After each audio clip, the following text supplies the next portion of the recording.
de névoa esverdeada que cobria as terras altas como um tapete.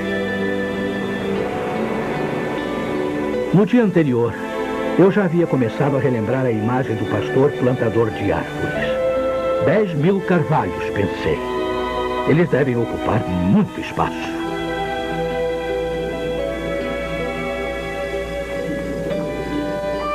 Naqueles 5 anos, eu havia visto gente demais morrendo para não imaginar que o pior poderia ter acontecido a Elzéar Bouffier. Especialmente porque, quando temos 20 anos, tendemos a ver as pessoas de 50 como velhas, à beira da morte.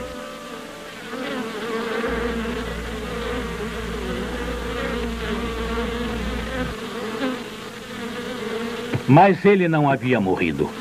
Sua profissão já era outra. Ele agora possuía apenas 4 ovelhas, mais cerca de 100 colmeias de abelhas. Para proteger a plantação de árvores, ele se livrou das ovelhas que as ameaçavam. Ele não havia prestado atenção à guerra, apenas continuou plantando, imperturbável. Os carvalhos plantados em 1910 tinham agora 10 anos e eram mais altos do que eu ou o pastor. Que espetáculo impressionante! Literalmente perdi a fala. E como ele também não era muito falador, passamos um dia em silêncio caminhando por sua floresta. As 3 faixas da floresta tinham, no total, 11 quilômetros de comprimento e uma largura máxima de 3 quilômetros.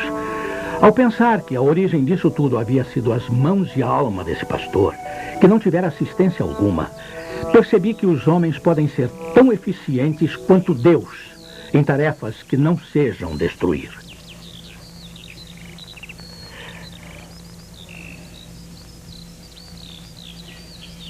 Ele havia seguido sua ideia, e as faias, que já alcançavam nossos ombros e se espalhavam pelo horizonte, eram a prova disso. Os carvalhos já estavam bem resistentes, além da idade em que estão à mercê de roedores. E agora a providência teria de evocar ciclones para destruir o que um homem havia criado. Ele me mostrou admiráveis bosques de bétulas que já tinham 5 anos, ou seja, haviam sido plantados em 1915, enquanto eu estava nos campos de combate em Verdun. Para as bétulas, ele havia reservado o terreno mais baixo, onde corretamente suspeitara que havia água bem próxima à superfície. Elas estavam viçosas como adolescentes e muito seguras de si mesmas. A criação parece funcionar numa reação em cadeia. Tais pensamentos nunca perturbaram sua mente. Teimosamente, ele perseguia seu simples objetivo.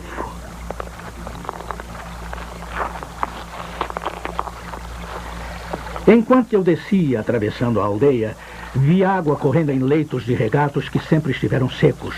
Foi a mais formidável reação em cadeia de que já me dei conta. Há muito tempo, esses regatos estavam cheios de água. Algumas das desafortunadas aldeias que mencionei no começo desta história foram construídas nos locais de antigos povoados galo-romanos, cujos resquícios ainda podem ser encontrados. Arqueólogos, escavando os terrenos, acharam anzóis de pesca onde, no século XII, as pessoas construíam cisternas para armazenar água.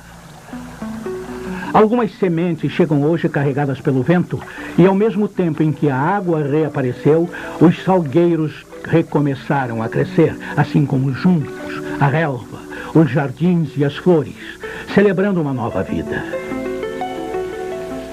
Mas a transformação aconteceu tão gradualmente que se tornou habitual, sem causar espanto algum. Os caçadores que se aventuravam por essas áreas desoladas em busca de lebres ou javalis haviam de fato percebido o crescimento viçoso das novas árvores, mas desprezavam a novidade, julgando-a mais um truque que a terra prega nos humanos. Foi por isso que ninguém interferiu no trabalho daquele homem. Se suspeitassem de sua autoria, tentariam frustrá-lo. Mas quem poderia desconfiar dele? Quem poderia imaginar nas aldeias e nas prefeituras tamanha obstinação em fazer o bem?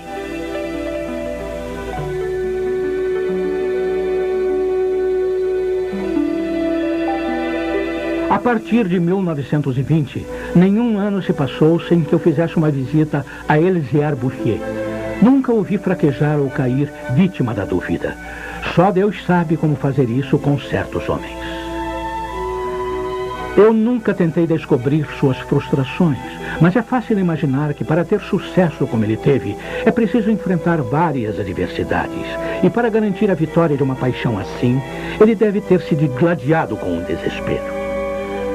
Para ter uma ideia aproximada de seu caráter excepcional, é preciso lembrar que ele trabalhava em total solidão. Uma solidão tão grande que perto do final de sua vida, ele já não sabia mais falar. Ou talvez não visse necessidade para tal.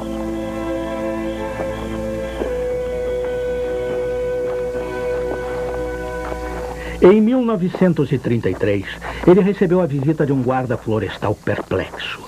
O oficial ordenou que ele nunca fizesse uma fogueira fora de sua casa, pois poderia ameaçar o crescimento daquela floresta natural.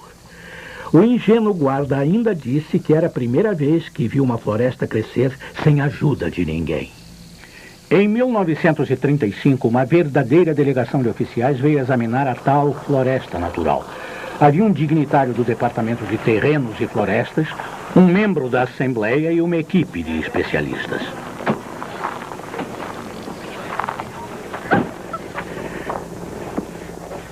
Muitos discursos vazios foram feitos.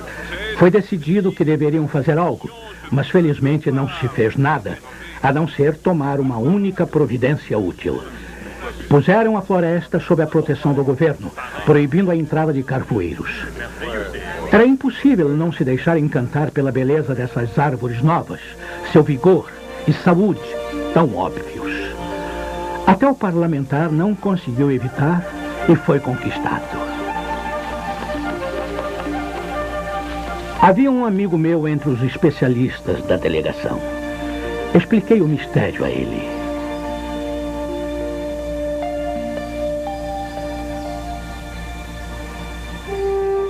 Na semana seguinte, nós dois fomos à procura de Elisée Bouffier.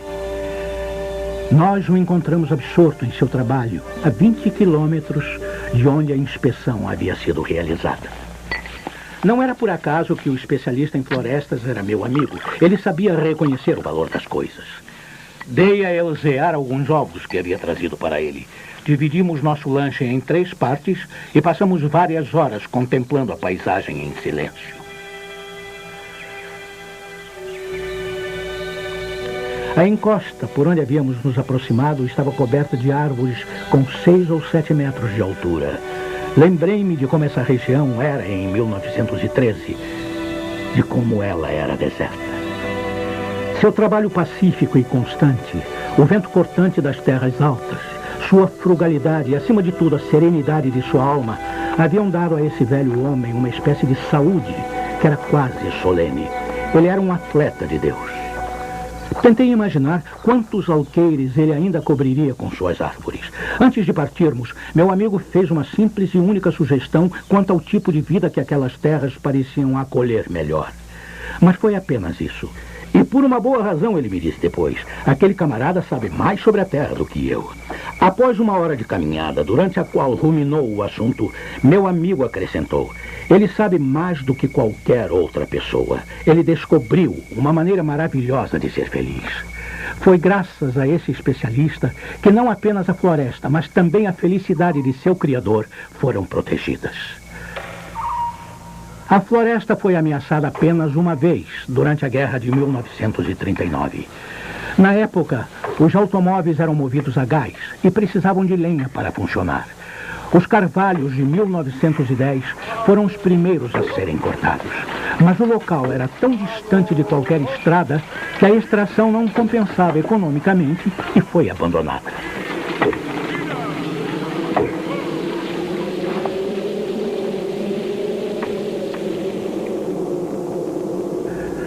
O pastor não viu nada disso acontecer.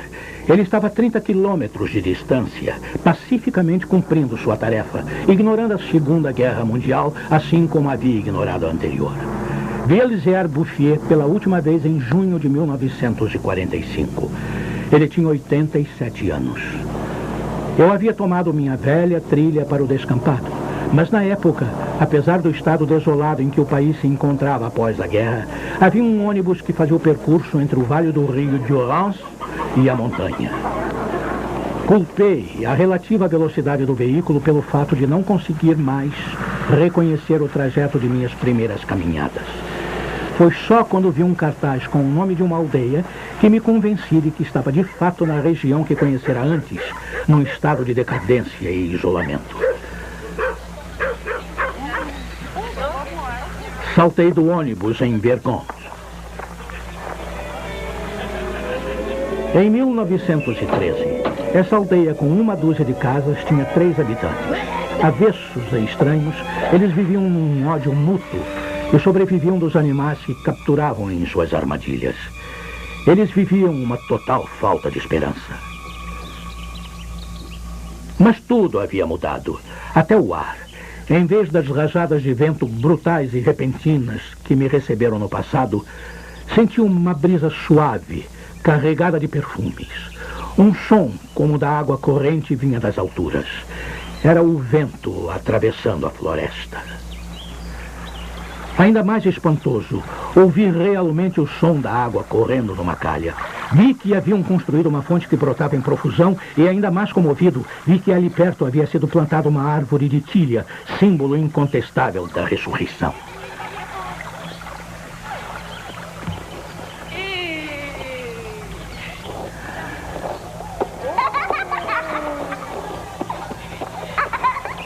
Em Vergon, os sinais do tipo de trabalho que só se faz onde há esperança mostravam-se evidentes demais de uma maneira. A esperança havia realmente retornado. As velhas paredes em ruína haviam sido derrubadas. As novas casas, recém-emboçadas, estavam cercadas de hortas e jardins, onde verduras, legumes e flores cresciam lado a lado em carreiras bem organizadas. Repolhos e rosas, alho porro e bocas de leão, aipo e anêmonas. A aldeia havia se tornado um lugar atraente, em que se tinha vontade de ir morar. De lá continuei o meu caminho a pé.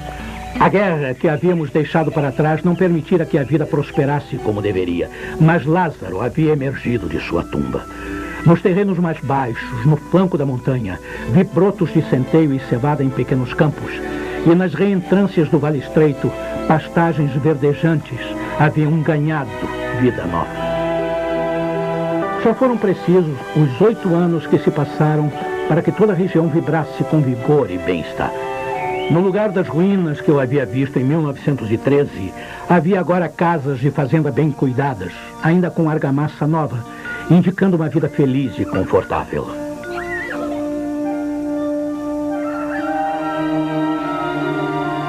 As antigas fontes, alimentadas pela chuva e pela neve retida pelas florestas, brotavam novamente.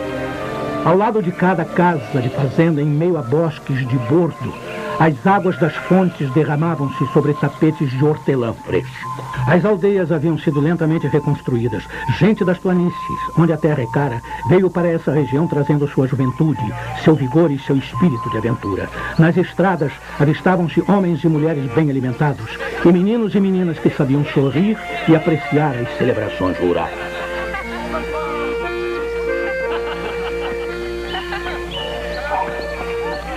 Considerando os recém-chegados e a população antiga, irreconhecível nesse local redescoberto, mais de 10.000 pessoas deviam sua felicidade a Elzéar Bouffier.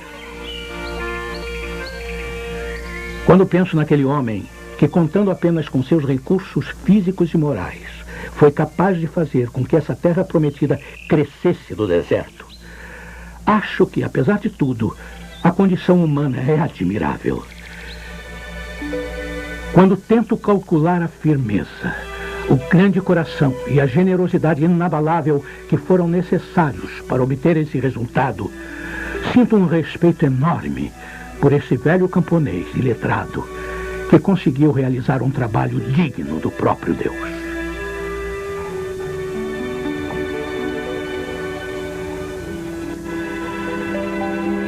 Elzéar Bouffier morreu tranquilamente em 1947 numa casa de repouso em Bannon.